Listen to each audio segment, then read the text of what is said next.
Deputeti demokrat Dash Sula foli rreth lajmeve të shpërndara në media se ai apo familjar të tij kanë ndihmuar kandidaten socialiste Sara Mila në zgjedhjet parlamentare të 11 majit.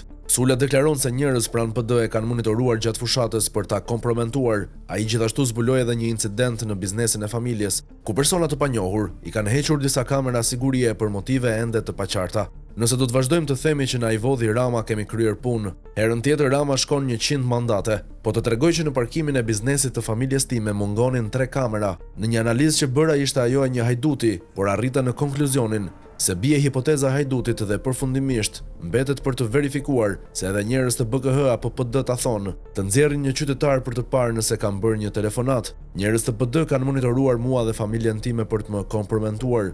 Edhe SPAK apo BKH t'i bëjnë publike. Unë do të vazhdoj të hetoj, nuk më tremb askush, nuk kam frikë askënd. Ka vetëm një rrugë, të më marrin jetën mua për të shpëtuar nga qëndrimet e mia politike, tha Sula.